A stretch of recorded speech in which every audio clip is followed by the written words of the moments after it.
And we've reached the top of the hexagram. We are in the 6th line of gate 13.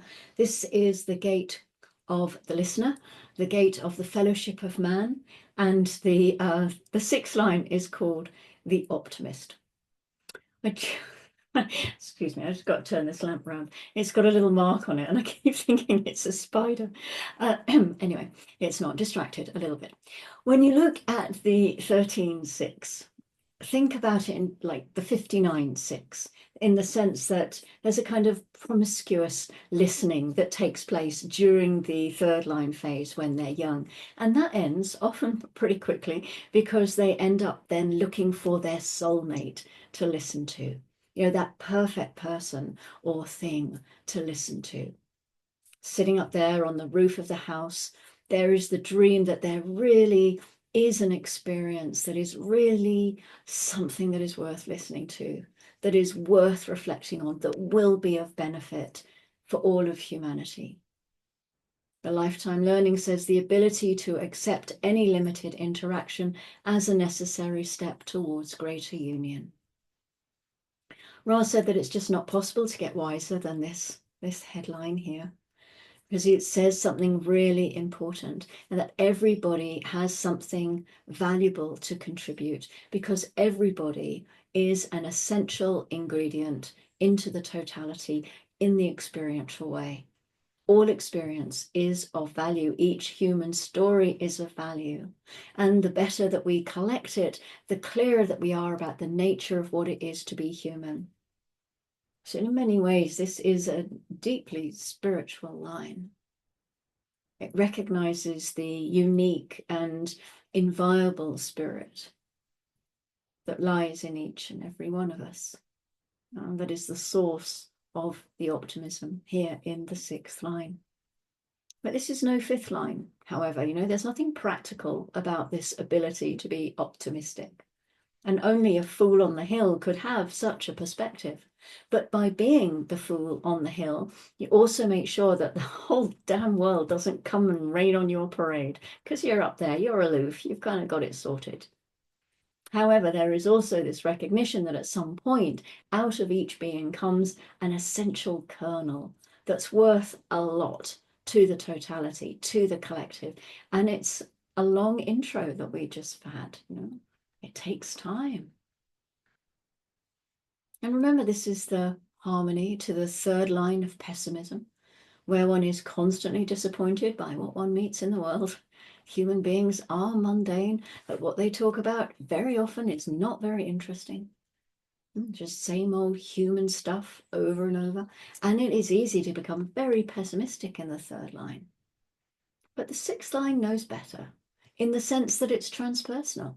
It looks to the whole circuit, to the whole experiential way, and it knows that in that experience there are things of value that always come out. And so there is hope. In the exaltation, the energy to persevere, unlimited hope, the hope that openness will lead to better relationships. This is the abstract circuit, after all, unlimited hope. Through genetic continuity, if you have just one 6th line in your design, you have a link to all of them. So you have a connection to this unlimited hope. Ra said that what the knowledge brought to him was a complete acceptance of geometry. He freed himself from the prejudices of either justifying or not justifying his interactions with others, because he realized that it wasn't up to them and it wasn't up to him. We are all helpless in our meeting and interaction with each other. We can learn to see this optimism, to let go of our prejudices and be able to derive value from our communication with others. But this isn't something we come into this life being able to do. It comes over time. The thing about the listener is that it's not always really about what the listener is hearing. It is through whom the listener hears, because this is so deeply social. This is about collecting history from others, so that in the end, the optimism is about the quality of the experience in the people that you meet. The detriment says naivety, the translation of mutual interest into universality, the belief that mutual interests can be projected on others. Like all 6 lines, the 13.6 has that possibility for truly wise experiences. This naivety is really only when they're young, but it is also a presumption of others. That is that when you speak to an adult who is an optimist and they are full of hope, we tend to look at them as if they're a kind of bumpkin, really. The world is a tough place, and we all know that. Most hopes in life that are really big hopes, they get dashed just because of the way the world works. So when you have a mature person telling you, I know there's a better world to come, well, we think they're kind of naive. But actually, maybe they're not. No, it's just the way they appear to be. It is not naive. It is part of what it is to be human, which is to suffer and to be hopeful at the other side of that. This is life. What to do? The abstract process is connected to the emotional wave, and it recognizes that hope is part of the world, as is pain. It knows that there are things that can be hoped for because in the cycle of everything, everything can be fulfilled. So this detriment is not so bad. It is really about finding a way in which, through relationships, the experience of humanity is something that is uplifting. So the moment that the 13.6 finds some commonality with somebody, there is this sense that, oh, maybe everybody could be like this. Maybe everybody could do this. The 13.6 is always waiting for that thing to really hear and to listen to, the thing that's really going to make a difference, that's going to fulfill its role as witness. And then it hears it and it jumps to the assumption that every other human being that hears it has it in their process because they finally found their thing to be optimistic about. And of course, that doesn't mean it's for everybody. It's not necessarily a universal truth. There is no individual with a capital I, historical truth. There can't be. There can only be a vast collection of individual small I truths in order to see clearly the whole process and the whole totality. History is subjective. We know this. If we go far enough back in the history of humanity, we only know a tiny bit about a very selective group of beings because history is written by the victor. And the defeated don't leave much of a record. Their culture gets destroyed along with their societies, so we don't get to learn much about them. These days, though, we can put our personal history out on the internet for everyone to read, and we can update it every day, and we can sell the film rights. We can just do that. It's out there. Well, maybe we can't sell the film rights, but it depends on your life, I guess. But this is life today. Everybody can reveal their whole business to everyone else. We live in an era where actually the most productive genre in literature is the autobiography, or the biography, or the pseudo biography, even the unproved biography. Those are probably the most popular, actually, the salacious biography. We're finally getting a real taste of the human experience through this 13th gate. So everything is being revealed. And this is also a feature of this period in terms of our global cycle. Everything that can be revealed or exposed or shared is being exposed or revealed or shared, willingly or otherwise, because this is part of what has to happen now in this time before the door closes in 2027.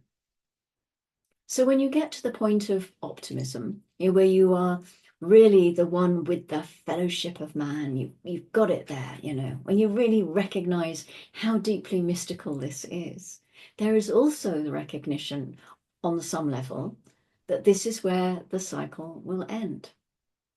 When the precession of the equinox reaches the 13th gate at the end of the round, everything that we know, everything that we understand will be eliminated and will disappear.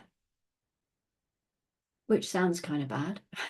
Maybe not leaving this gate on a high note, but yet we know the cycle is going to end. It might not be for 1300 years or so, but it's going to end. What we can take a little bit of hope in, I guess, is that the cycle ends with every single aspect of life being of value and being seen to be of value. And that's perhaps not such a bad way to leave things, as this glorious planet shrugs her shoulders and we all fall off. And in the smaller, more immediate picture, where we can be optimistic about the other, that within the other is something of value, then we're going back to the tribe. Our next movement in the sun's transits is to gate 49, where we establish proper principles. And notice here that the channel of synthesis brackets gate 13. We came from wanting and need in gate 19, and now we're moving into gate 49, the revolution and principles, which in itself is a mystical channel, the 1949. And yet the 49 isn't exactly an easy place to go to. Moving from the collective to the tribe, from interaction with the other as a role into a place of emotional principles. So what will establish what we really need? The 49.1, it wants to know what is necessary.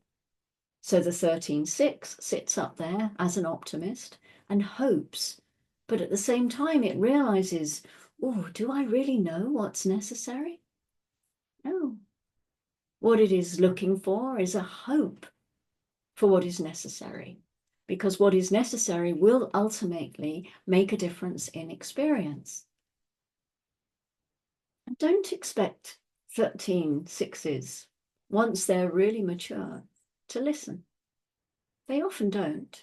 And we've seen this over and over in the 6th line expression of a hexagram. By the time they get up on the roof and they have had their time to assimilate their experiences as a 3rd line, and then they come back down again, they're often not really that bothered about taking part in the theme of their hexagram. The grounding of the 13.6 comes from the line of the administrator, the 7 in the line 6. And again, we look to the genetic continuity of the 6th line, because again, we know that there isn't necessarily going to be that much engagement here for the theme of the 7th gate. But there is an inherent support of a kind of double 6th line, you could say, and also the double collective, even though it's the other side, it's the mirror of the collective circuit here. And still there's the link, because they're both sharing and they're both looking to security and survival for the species as a whole. And so the moon has been in gate 20 since 656, the individual gate of the now, of contemplation. And next it moves into gate 16 at 1639. This is the logical throat gate that identifies with a process in order to fully master it and express it. This is the gate of skills and enthusiasm. And Ra used that beautiful phrase here, where the dancer becomes the dance. And then we have gate 35. The moon moves into gate 35 at 0224 tomorrow morning. And this is the mirror gate to the 16. This is in the abstract sensing circuit, and it's called progress and change. And it definitely isn't about mastering anything or even identifying with anything. It's a gate of boredom. It has the voice, I feel.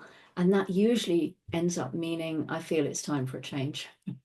It's time to do something different. Okay, it's time to go and eat. My bear has made me some food. He's such a good support for me. He is sharing what he can do. He has gate 17, gate 13. He has actually the gate 7 as well, but he's gate 13 twice. So this has been an interesting journey going through it and getting to know him a little bit better as I explore the lines that he has. And it's always fun to do that, isn't it, with people that you know, and you look at it and go, oh, oh. Anyway, I'm having my roast sweet potato. I can smell it. So I will see you in the 49.1 tomorrow, the gate of sacrifice, the butcher. And well, lots to explore when we get to 49. But for today, still enjoy the energy of Gate 13, the listener, the collective fellowship of man.